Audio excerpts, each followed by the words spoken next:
Good morning, students. Welcome back to online sessions on Programming for Problem Solving course. This is our seventh session, I guess.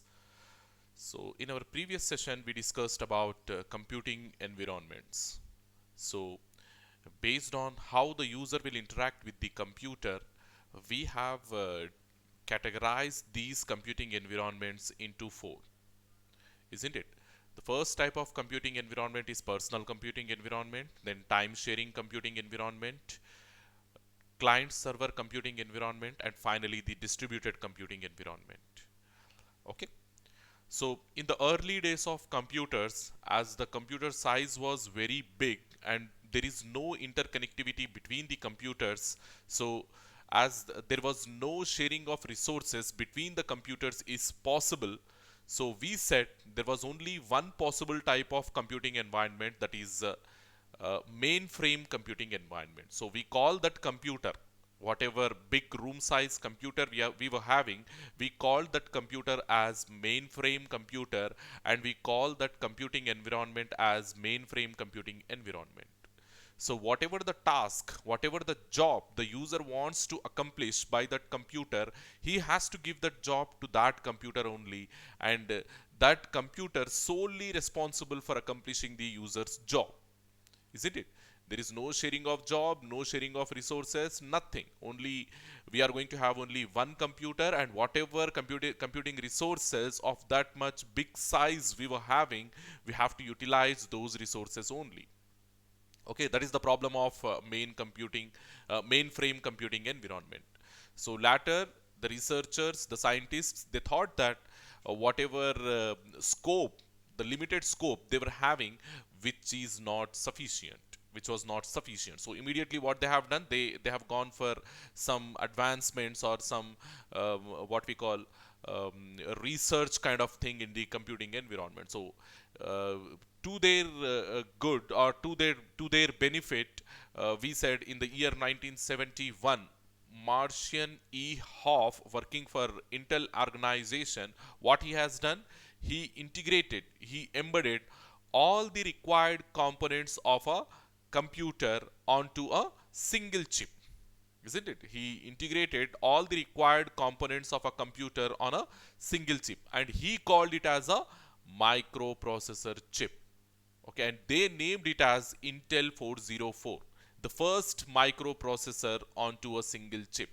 Now, the big size computer we got in our hand, we mean to say on a single chip, isn't it?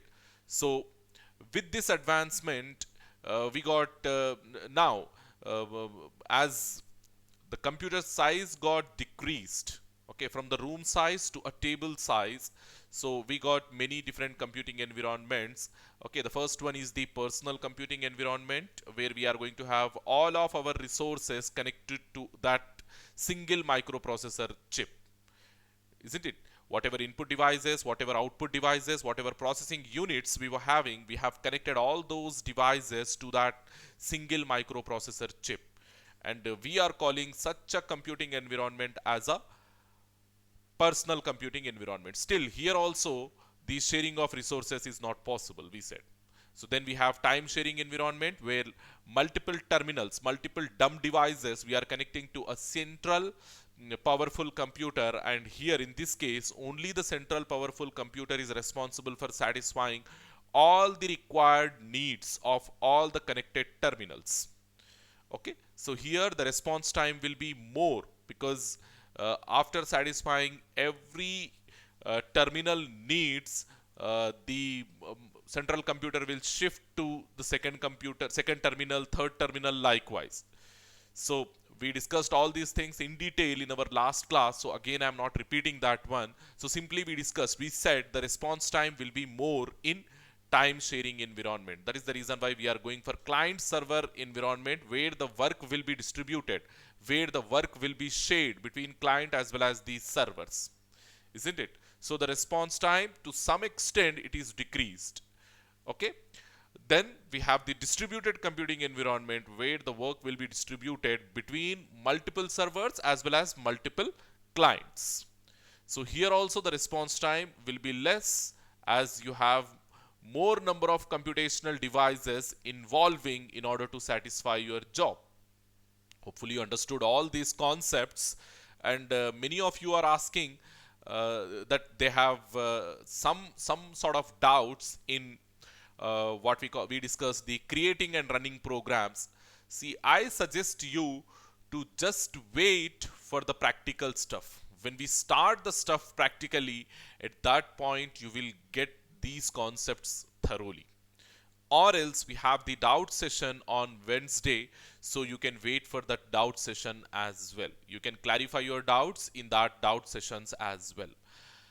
Okay, first you follow my video, then open the notes which I have provided and read it once. Still you have the doubt, then post me on the WhatsApp, on my personal WhatsApp.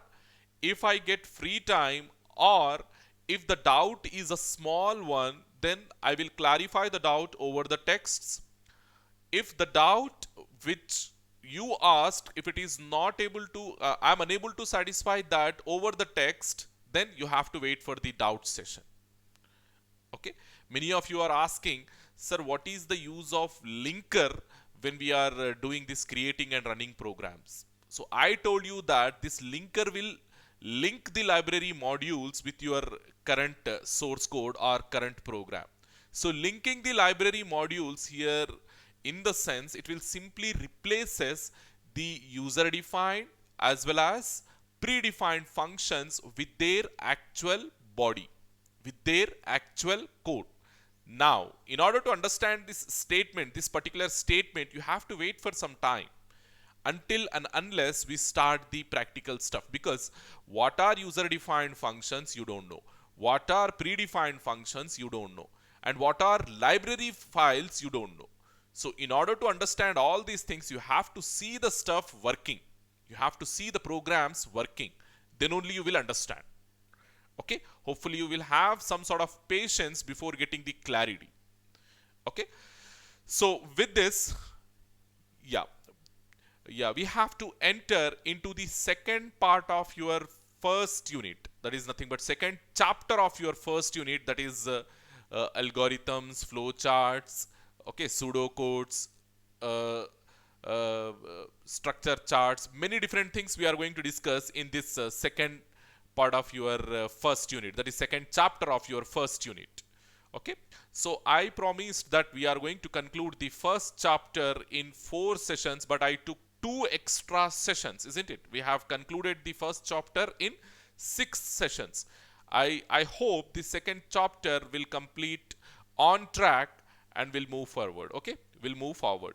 So quickly we'll start today's session.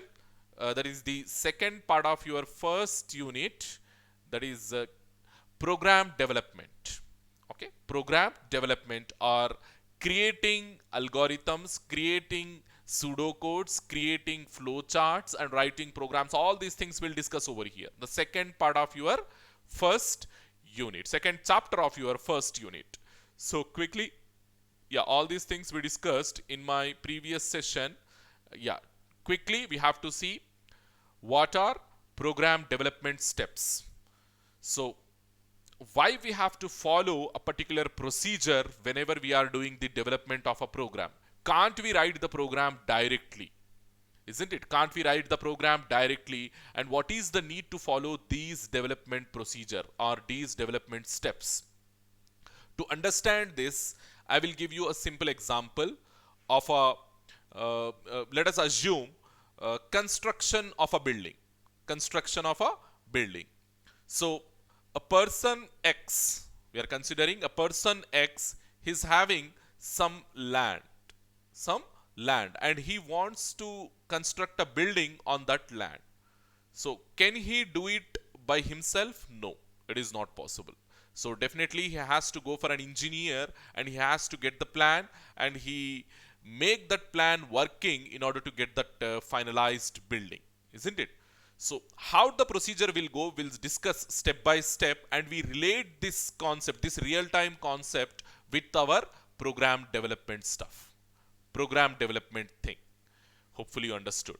So a person X is having some land, and he wants to construct a building on that land. So what he will do? He approaches a civil engineer, isn't it? He approaches the civil engineer and he tells the civil engineer that I have so and so land and I want a building on that land. So then what what this civil engineer will do? After taking this much of requirement, can he start the construction job? No. Isn't it? It is also not possible.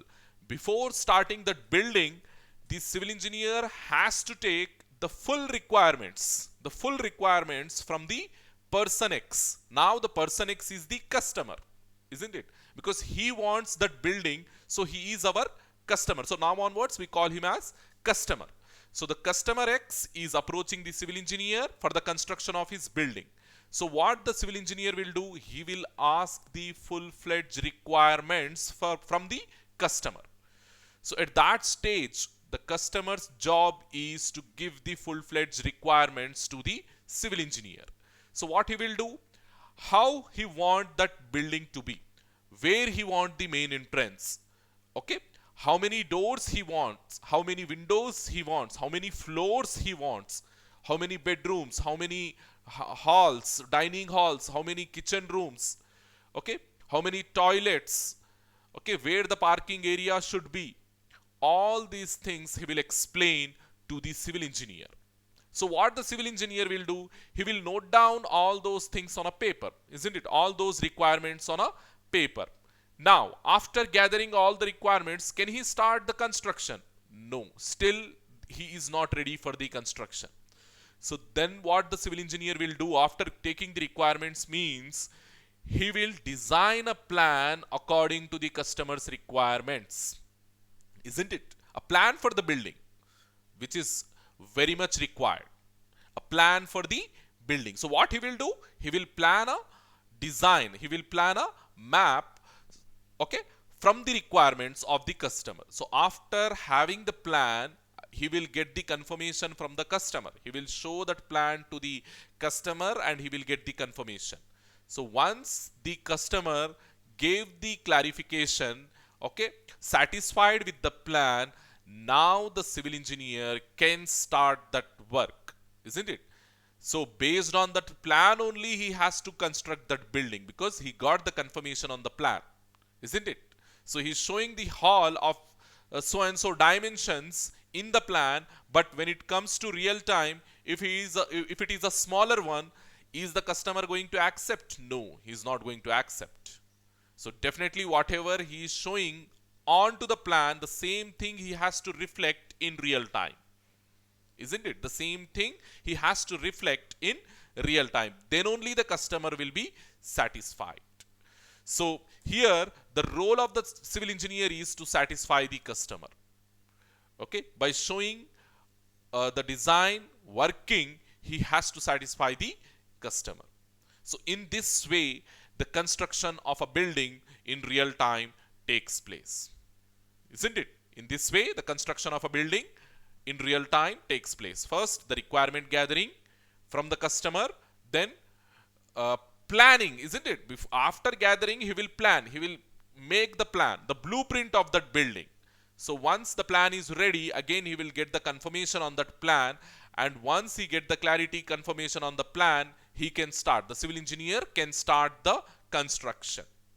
So when for a real-time plan, real-time thing only, we are doing this much planning. When it comes to programming, it is completely virtual, isn't it? It is completely virtual when it comes to the programming. We don't see what we are writing. What we are going to get after writing the code, we don't see in physical. It is completely virtual. So for a virtual entity to design or for a virtual entity to develop, definitely there should be a plan.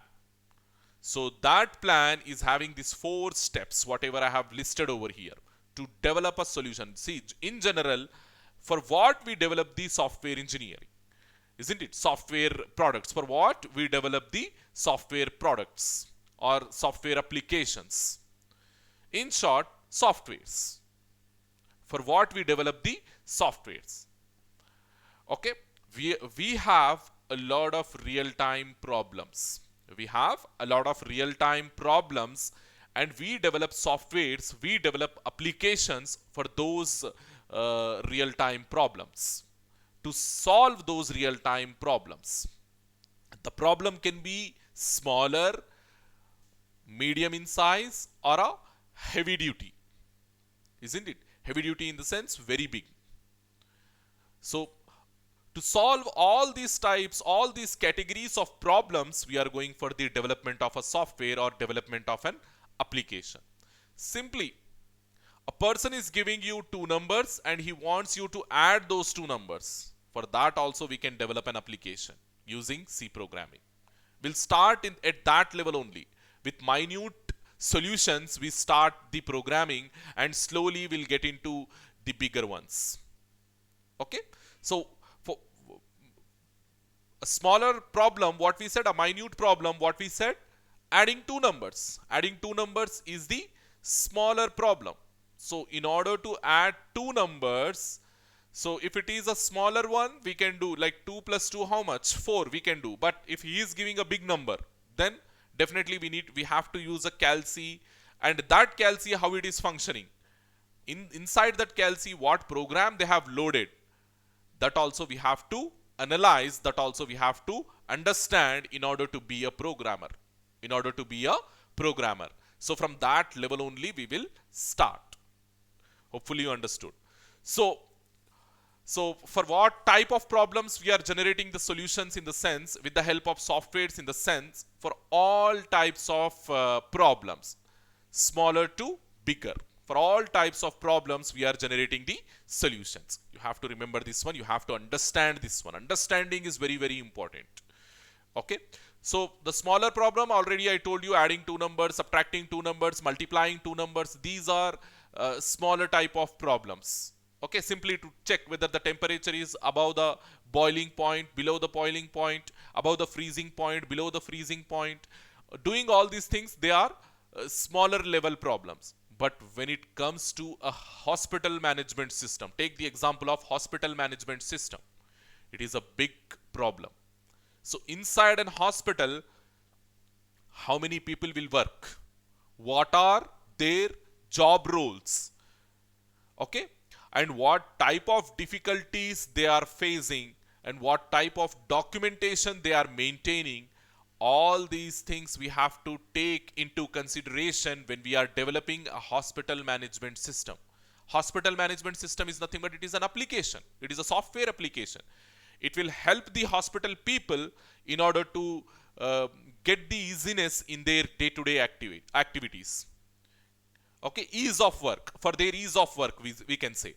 So inside an hospital, many different departments we are going to have, isn't it? We will be having a dispensary inside a hospital. We'll be having an administrative block. We'll be having a outpatient block. We will be having an inpatient block. We'll be having operation theater.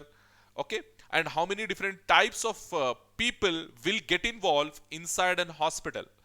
Okay, inside an hospital, we will be having the cleaning staff, the nurses, okay, the supporting staff, then the doctors, surgeons, okay, the patients. All these people will get involved inside an hospital management system.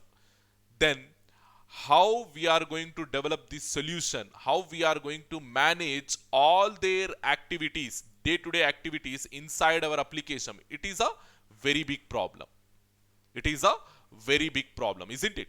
So we can develop a solution to such a big problem as well. Smaller problems already we discussed. Bigger problem, I have given an example. Same way you can take the library, your college library, isn't it? Your college library, in order to manage, we can develop a library management system also. A library management system. So inside a library, how many different types of people get involved? There will be a librarian. There will be cleaning staff. There will be supporting staff. Okay? There will be students. There will be staff, faculty. All these people will get involved inside a library, and also the books. We're also going to have books inside a library, isn't it? So how these people will work inside a library, what the jobs of a librarian, what the job of a supporting staff, what the job of a student, what the job of a faculty. All these things we have to frame inside our library management system. So development, it is a huge job, big job. So likewise, you can have many different real-time problems of very big size. Take the airlines. Okay, at the airport, different airlines people will work. So there also, how many people will get involved into those jobs? You can take the example of that one, railways. We can take the example of railways. Inside a railway ticket reservation counter, how many people will get involved? Okay. Likewise, you can analyze any type of real-time problem and you can develop a solution, or you can give an application for that type of problem. So developing a solution for all these different types of problems, it is a 4-step process over here. So to develop a solution to the given problem, one has to follow the following steps. Okay. So first of all, what is very much required, or what is very much needed is, we have to understand the problem. If we understand the problem, then only we'll be able to develop the solution. The first point, we have to understand the problem. Understanding the problem is very, very important. If you don't understand, yeah, you will not be able to generate the perfect solution for that problem. So understanding the problem is our first step in the development process. So then develop the solution. That is nothing but your plan. Okay, developing the solution is nothing but your plan. See, understanding the problem is nothing but your requirements. So basically what we do over here is, we'll gather the requirements, and from where we gather the requirements, how we gather the requirements, in the sense with interactions. Interaction with whom we are going to interact? With the customers, isn't it? With the customers we are going to interact. In order, with these interactions only we'll get the requirements. And what is the developing solution, in the sense having a plan. Okay, then coding. Writing the programs are nothing but coding according to the plan, and finally testing is nothing but your testing only. So these 4 steps we have to follow when we are developing an application. After this, once the testing is done, or during, after the deployment also we can do the testing, or before deployment also we can do the testing. Okay, there will be another stage called deployment stage, that we will not discuss over here. We'll be having a dedicated course or dedicated subject where you are going to study all these steps in detail. Okay, a subject called software engineering. We'll be having a subject called software engineering. It will be in your 5th semester, I guess. Inside your 3rd year, 1st semester, we call it as 5th semester. You will study about this software engineering, and there we will see all these steps in detail. Okay, all these steps in detail. So for now, you simply remember, okay, like a rough idea we are giving over here, how the program development is being done, in the sense the first step will be the understanding the problem, that is nothing but requirements gathering, then developing the solution, that is nothing but the planning the solution, and then writing the programs, that is nothing but coding, and finally testing the program is nothing but your testing. Hopefully you understood these things, and one by one we will discuss over here understanding the problem. The first step is the first step towards solving any problem is understanding. We have to understand, and to solve any problem, first you must understand the problem by reading the requirements. Here you can see that one. So what I said, in order to understand the problem, what things will have the role means the requirements will have the role. Whatever requirements we have gathered from the end user, that is nothing but from the customer. See, whenever I am using this terminology, you have to remember, customer, end user, both are same. Okay, so when you interact with the end user or when you interact with the customer, you will get the requirements. So those requirements are very much helpful in order to understand your problem.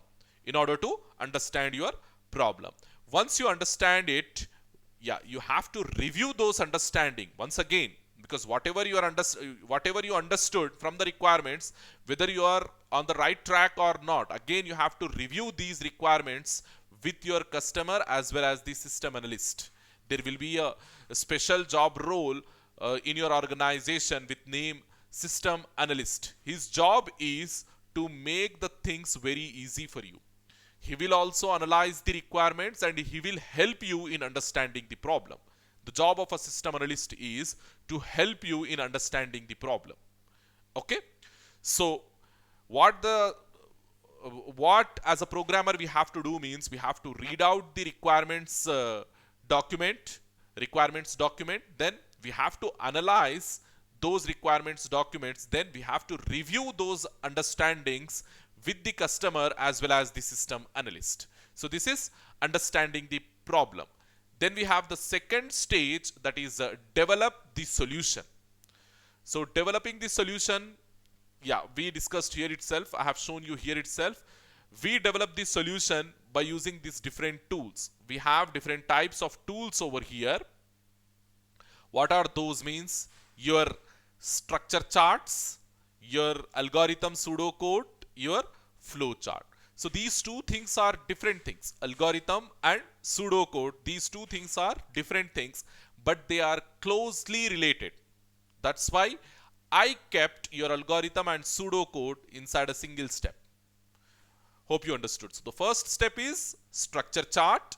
Then we have the what we call algorithm or pseudocode. Then finally the flow chart.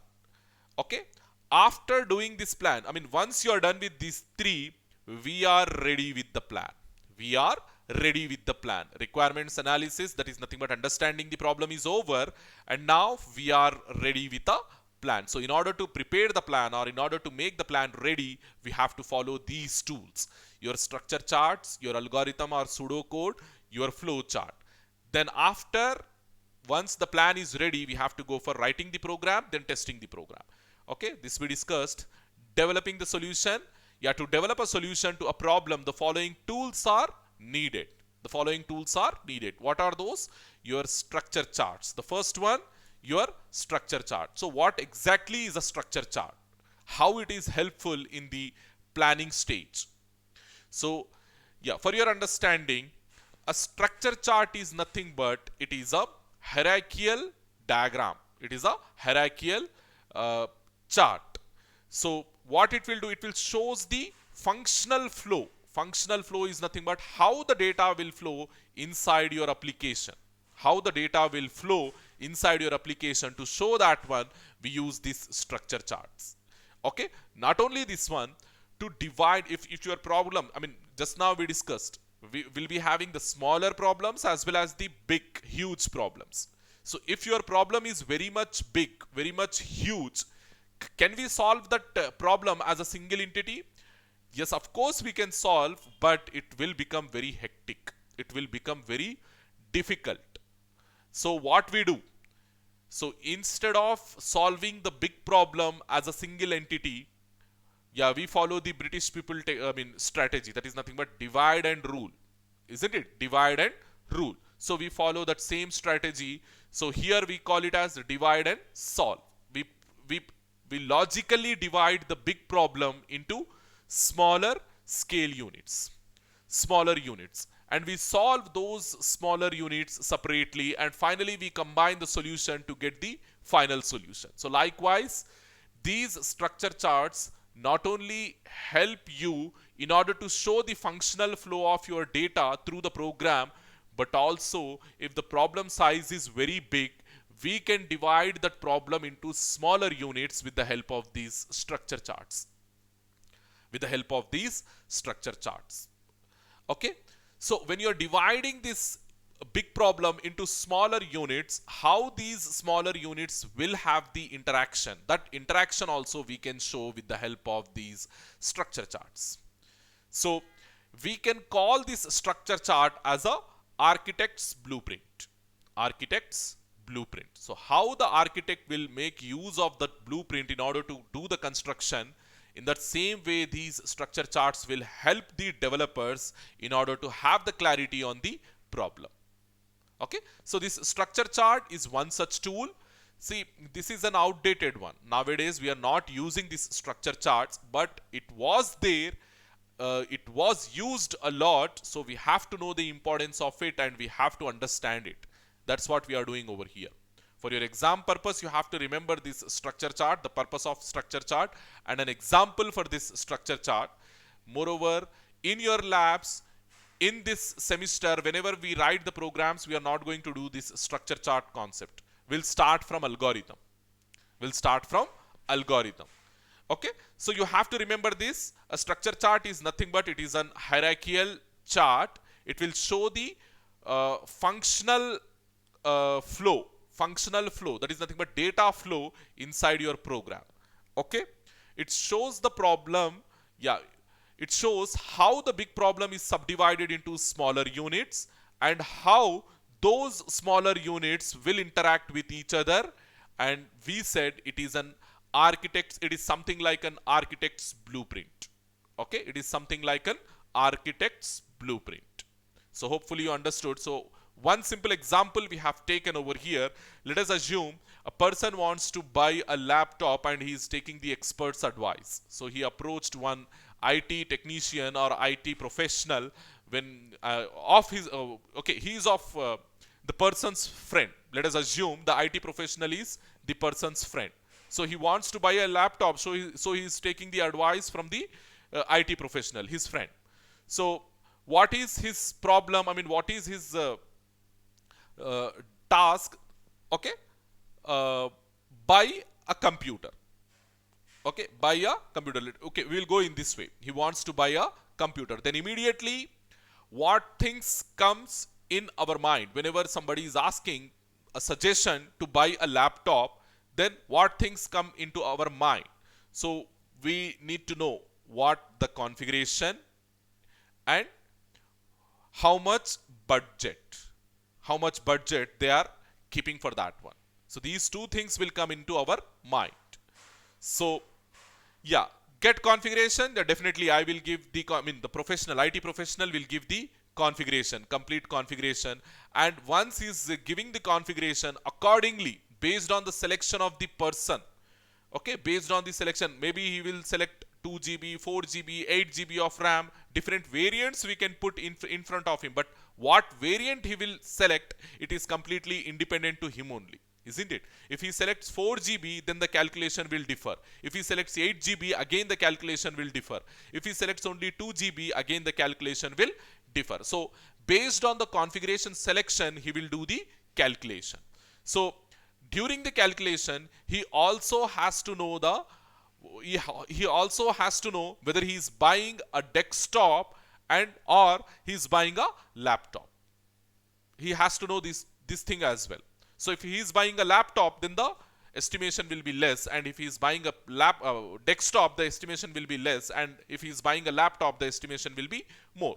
So likewise, if he is okay, let us assume the person has selected the laptop. Then if he is purchasing of Dell brand or of HP brand, again here also the calculations will differ.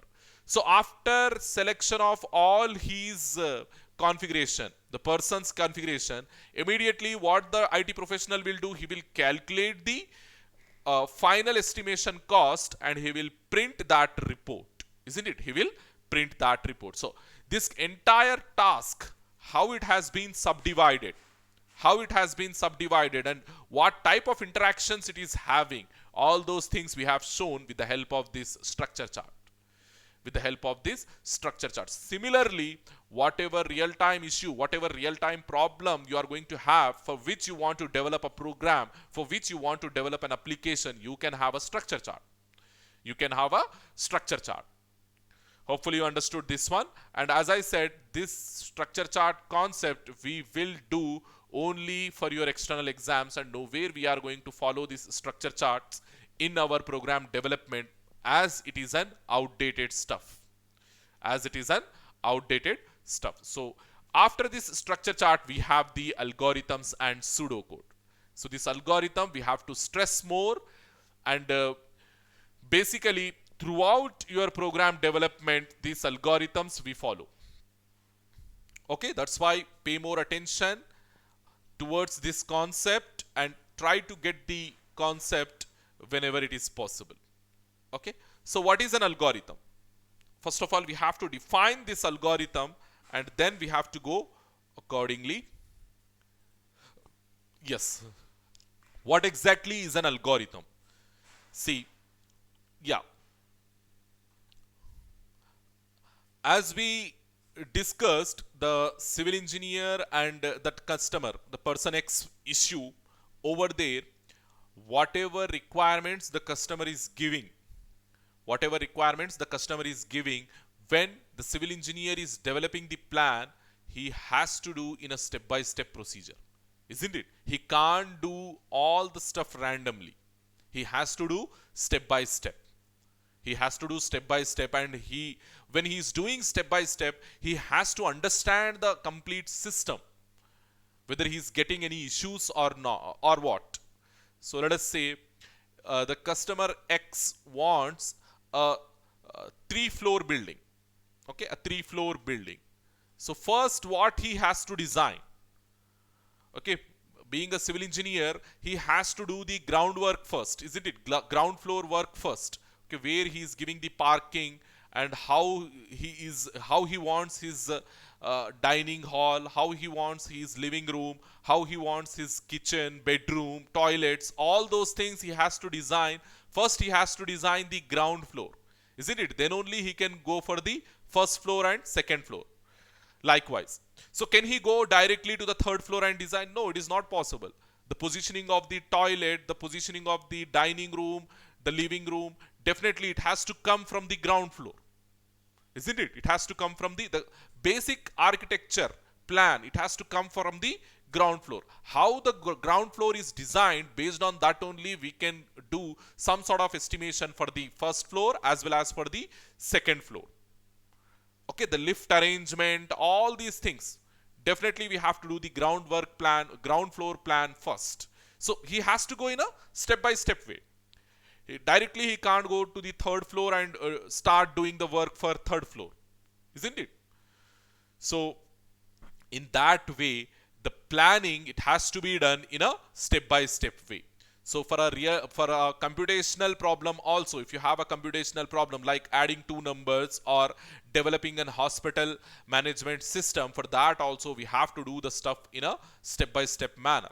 We can't do randomly, or we can't start all the things simultaneously and at some point get a lot of confusion. Isn't it? At some point, what will happen? If you do like that, at some point, what will happen? A lot of confusion will arise into your system. Everybody will get confused what they are doing. So to avoid such type of confusion, we have to plan everything in a step-by-step way. That step-by-step plan, that step-by-step process is nothing but your algorithm. Is nothing but your algorithm. So if you read this definition over here, the first statement, an algorithm is a step-by-step process to solve any given computational problem. So here why I am saying computational means because many things we do in computer terminology only, and whatever solutions we are developing, we are not doing any physical work over there. We are not giving a plan to a building, or we are not designing a automobile kind of thing. Isn't it? We are not doing all those things. Whatever we are doing, basically we do the computational work only, some sort of calculations only in a computer. So an algorithm is a step-by-step process to solve any given computational problem. In accordance to our curriculum, we are discussing this definition. So once again, an algorithm is a step-by-step process to solve any given computational problem. Okay, so hope you got the understanding on this definition, and what is the importance of an algorithm. Hope you got. So then, yeah, a more specific definition we can say, or a more technical definition we can say, the second definition, because the first definition, it is very easy to understand and very easy to remember, but the second definition, when it comes, it is an ordered sequence. It is an ordered sequence of unambiguous and well-defined instructions that performs some tasks and halts in finite time. See, it is a very wonderful definition, we can say, and it is more specific than the previous one. The previous definition you can apply to our computational world, but not to the specific level, because a lot of things we have to keep in mind when we are narrating, when we are writing the algorithm, and what things we have to keep in mind, all those things we are discussing in this second definition. That is, it is a ordered sequence of unambiguous and well-defined instructions. Ordered sequence means all the steps must come in an orderly manner. So which step you are performing first, that you have to put on top, and which step you are performing last, that step you have to put in the last. So they have to come in an order. So ordered sequence of unambiguous. Unambiguous means there should not be any ambiguity. When you are understanding an instruction, when you are reading an instruction, it should give the full clarity. So then only we call that statement, then only we call that instruction as an unambiguous instruction. It should give the full clarity to the reading person. If I am reading your algorithm, it should give me the full clarity. Okay, then well defined. Each and every instruction, each and every step inside your algorithm, it must be well defined. Well defined in the sense it has to do something inside your algorithm. It has to do something inside your algorithm. That means it should have some proper meaning when you are writing inside your algorithm. Without meaning, and if it is not doing anything inside your algorithm, keeping that instruction inside your algorithm is meaningless, isn't it? Keeping that step or keeping that instruction inside your algorithm is meaningless. Hope you understood. And it should halt after a finite time. So whatever step or whatever instruction you have taken inside your algorithm, it should halt after some finite amount of time. We can have that estimation after how much time that particular instruction will end. If you have started one particular instruction, or if you have started one particular step and it is keep on taking time, it is not at all halting, not at all terminating. Is it a valid statement? Is it a valid instruction? No. Nobody will select such an instruction into your algorithm. Isn't it? It is a waste of time. If it is taking more time, it is waste of time. So it should halt or it should terminate. Every step should terminate in a finite amount of time. In a finite amount of time. So again, once again, we read this complete statement after this understanding. Yeah. An algorithm is an ordered sequence of unambiguous and well-defined instructions that performs some task and halts in a finite time.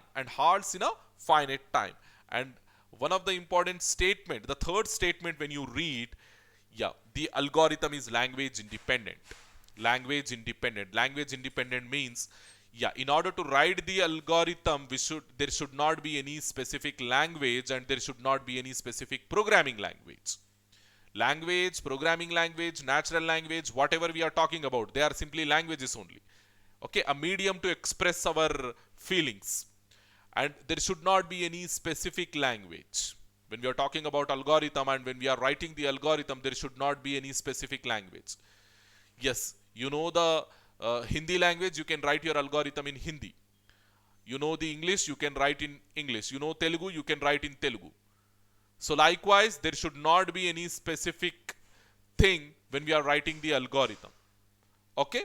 Algorithm is language independent. That is, the plain instruction in an algorithm can be written in any language to get the expected output. Okay? So this thing also you have to remember. Algorithm is not language specific. See, whatever wordings we have inside this definition, that I have elaborated over here. Already I have given the clarity. But anyhow, see, the first word is ordered sequence. So why we are saying ordered sequence? Then unambiguous and well defined. What do you mean by unambiguous and well defined? The second thing. And after that we have, performs some task. It should perform some task. Okay, this is your third one. And finally the halts in finite time. Halts in finite time. So this is your fourth one. So the clarity I have given over here. Ordered sequence in the sense you should number all the steps. Okay, you should number all the steps in your algorithm so that they represent the order of those steps. If you're giving a particular instruction with number 1, that means you have to perform that instruction at first place. Okay, likewise, all the instructions should come in orderly sequence. Okay, then they should be unambiguous and well defined. Each instruction should be clear and understandable without any difficulty. No one should feel difficulty in your understanding, in the algorithm understanding. Okay, then performs a task. Every instruction must perform a task. Without a proper role, you can't put an instruction into your algorithm. Then halts in finite time. Algorithm must terminate at some point. If it is keep on taking time, it is waste of use. Okay, so these 4 things I have explained here. Yeah, then we have the characteristics or specifications, or we also call them as properties of an algorithm. So what are these? Characteristics of an algorithm, specifications of an algorithm, or properties of an algorithm. They are just the synonyms. They are just the synonyms and meaning is same. For all these, meaning is same. You can say, I mean, they can ask questions in your exam. It is one of the important question for SAQ, short answer question. So generally they will ask this question for 2 marks. Okay, short answer question in the sense 2 marks question.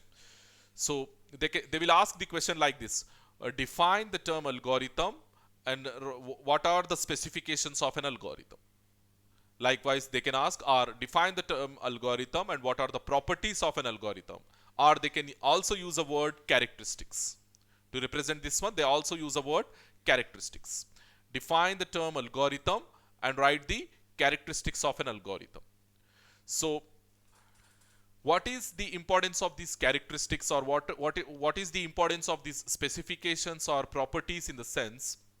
See, we can have anything written in natural language, isn't it?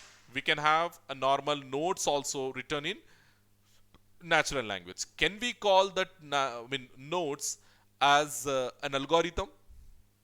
No. We can't call the notes, whatever you are writing. Currently, maybe when you are watching this video, you may be noting down some points. Can we call those points as an algorithm? No. Isn't it? So in order to call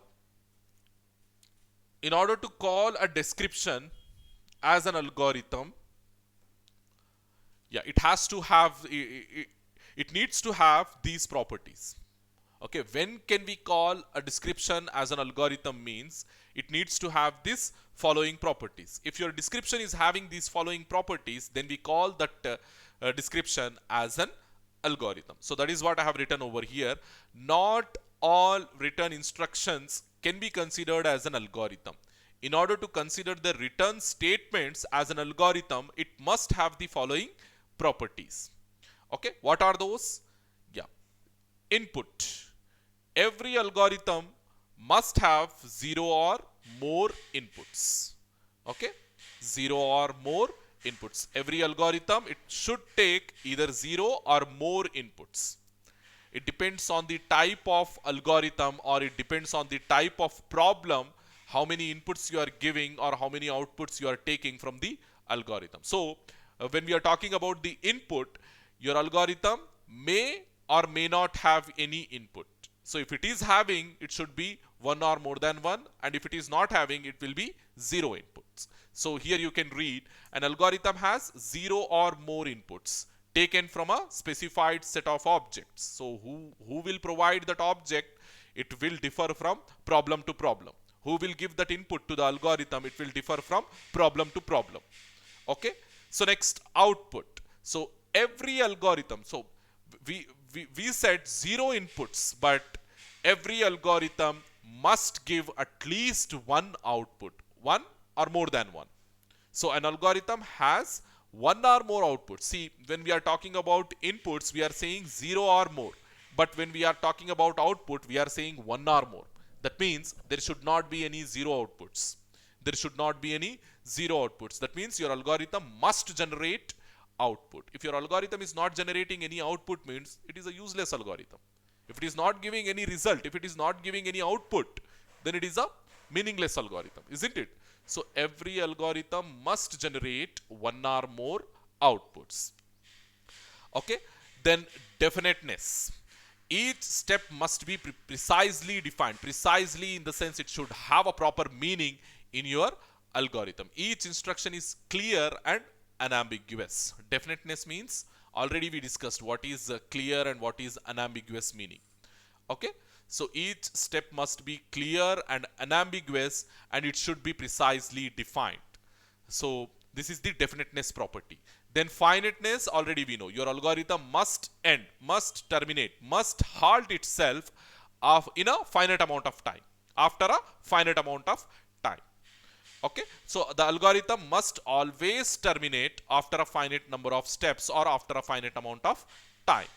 Then effectiveness. Each algorithm must be basic and simple. Okay, and it has to give the expected solution to the problem in a finite number of steps. Effectiveness means it has to give the algorithm must be basic and simple. It should be understandable by each and everyone in that domain. Okay, so these are 5 of the properties, 5 of the characteristics, or 5 of the specifications to your algorithm.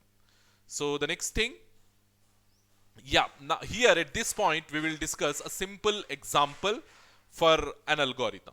Okay, so any real-time problem or any computational problem can be taken into our consideration as an algorithm example. So I will take a very simple real-time problem, no computational problem. We'll go slowly towards the computational problem, but at the at the first level, it is better to have a real-time problem which we all will understand very easily, isn't it? So that is the reason why what I have done means I have taken a very simple example for your understanding. Okay, so let us quickly go and do that for our sake. So the algorithm here which I am taking is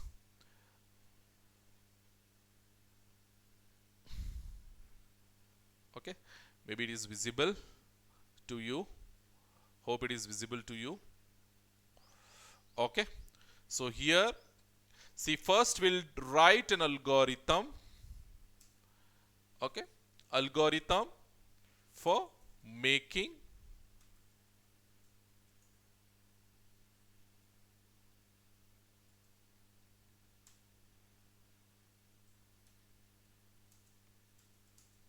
a cup of tea. Okay, it may look ridiculous to you, but believe me, in many books they have taken this example only in order to give the understanding on algorithms. So we'll follow the same thing and we'll do it. So our problem here is, we do, most of us we do in the morning as a first step, isn't it? After waking up in the morning, we need a cup of tea. So algorithm for making a cup of tea. So what steps we follow in order to prepare a cup of tea? Okay, so in every algorithm, you remember, whenever we are going to write the algorithm, in every algorithm the first step will be, we have to number all the steps. Whatever steps we are writing inside our algorithm, we have to number them so that one will know the order of sequence, isn't it? How they will come in your algorithm. What step you have to perform first and what step you have to perform next. Likewise, in order to give the sequencing, in order to give the order of all those instructions, we have to number them. So the first step will be start. We have to start, isn't it? We have to start our job. We have to start doing the job. So the first step will be start. Okay.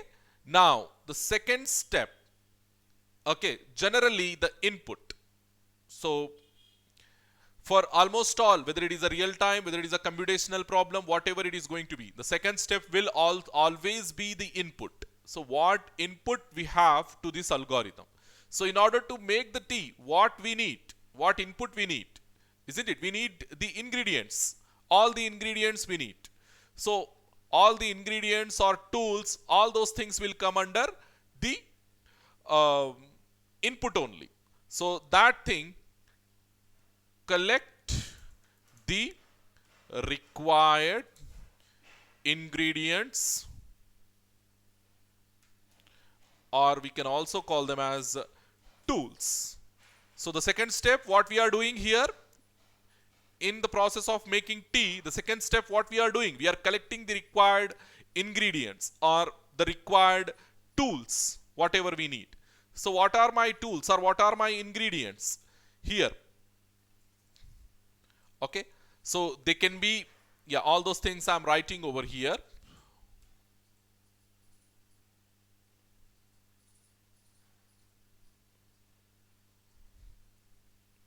Okay, all those things I'm writing. So the first thing, we need a stove. Basically, yeah, for flames we need a stove. Then we need a bowl to prepare the tea. Then we need, yes, very important ingredient, that is powder, tea powder, and we need sugar. We also need some water. Yes, thing may look ridiculous to you. Why we are discussing all these unnecessary things over here? It may look like that, but for your understanding, this is very important. Very soon we are going to do many computational stuff in this manner only. So that is the reason why I have taken a very simple example of algorithm, that is making tea. So this we all know how to do. So that is the reason I have taken this example. And if you refer the books, they have also taken this type of similar examples, real-time examples, so that to give the clarity on algorithms. Okay. So next thing, yeah, not only this, we also need the filter. So after preparation of the tea, we need to filter it, isn't it? So we need a filter, then we need a cup. So all these are my input to the algorithm. All these are my ingredients in order to prepare the tea. Ingredients are tools in order to prepare the tea. Then the third one will be, yes, after collecting the ingredients, we can start the process, isn't it? So under that, what we have to do, lit the stove. We have to put the stove on, or we have to make the flame on the stove. Then and put the bowl on it. Yes, put the bowl on it and add some water. We have to add the water and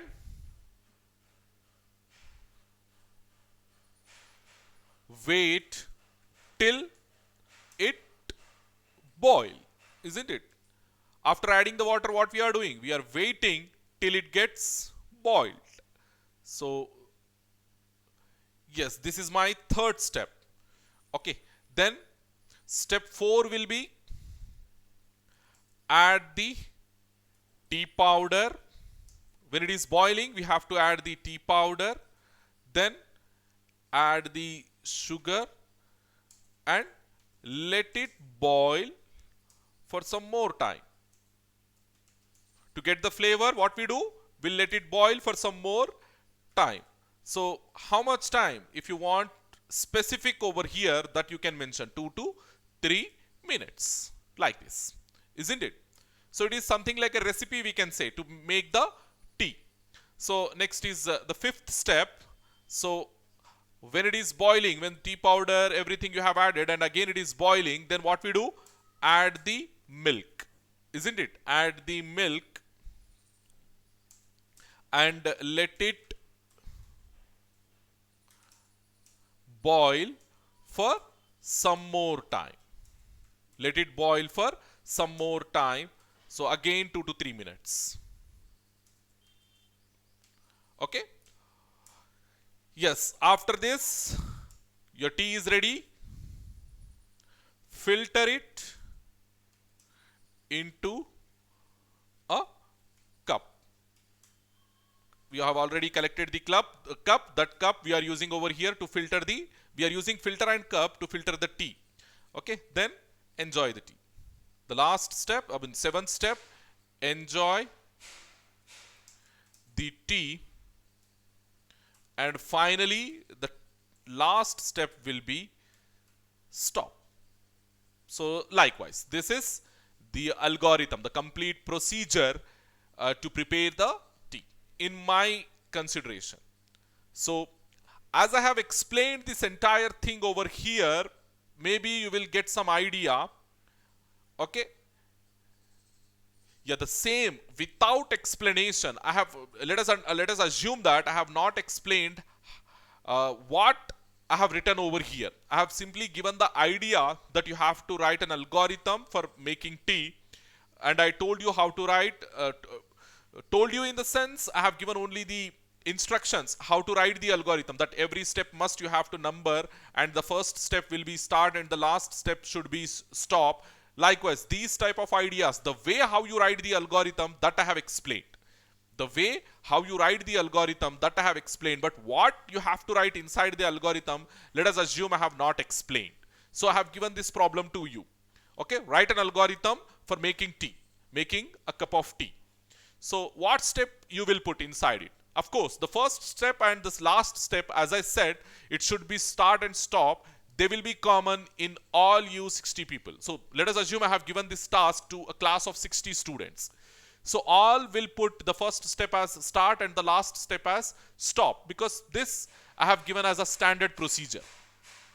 The rest of the steps what you are going to write. Okay. The first step, collection of ingredients. Maybe your ingredients will differ from my ingredients or my tools. Okay. Maybe some people will add more, like they also need to stir the tea. They also need a teaspoon. That also they will add. Okay. So maybe they need some flavor inside their tea. If they need some flavor like ginger and elaichi, that also they will add. Isn't it? That also they will add. Flavor to the tea. That also they will add. So likewise, the steps what I have, the procedure, the process what I have followed. The first I said lit the stove, then put the bowl, let it boil, add the water, let it boil. Like that I said. So maybe they prepared the tea in a different way. So what they will do, they will directly put the milk on the stove and they will let the milk boil, and once it is boiling, they will add the tea powder and other flavors. So likewise, so when I'm giving a problem to a group of people, when I'm giving a problem to a group of people and I'm asking them the procedure, okay, there is no guarantee that all will give the same procedure or all will give the same solution. So what I mean to say over here is, my point over here is, no two algorithms are going to coincide. Everybody will have their own idea of doing the things, their own idea of doing the stuff. So definitely algorithms will differ from person to person. So whatever I have written, the algorithm I have written over here, it's my idea of doing the thing. It's my way of doing the thing. It's my way of solving that problem. Maybe you people are going to have your own way. Maybe you people are going to have your own thoughts of solving this problem. Isn't it? So always we have to look for the best solution. Always we have to look for the best appropriate solution, best appropriate algorithm for solving any given problem. Okay, it is the study of data structures where we do the analysis of algorithms that we are going to study in your third semester. Okay, algorithm analysis where we do in your third semester. Hopefully you got some clear understanding of how we are writing these algorithms, and we'll discuss some more examples under these algorithms, and again we'll see the pseudo code, we'll see how we start writing the program. All those things we'll see in our upcoming classes. Okay, till that point, whatever we discussed in today's class, you better make a notes. You better make a notes and have the clarity, because these things are very much going to help us in the practical stuff as well. When we start doing the things practically, these type of things will help us a lot. So simply we have discussed a simple algorithm example, making tea, in today's class, and try to write the same algorithm in your own way. Okay, in your running notes, what you have to do, you need to write, or else you take any other problem. You take any other problem and try to write the algorithm for that problem.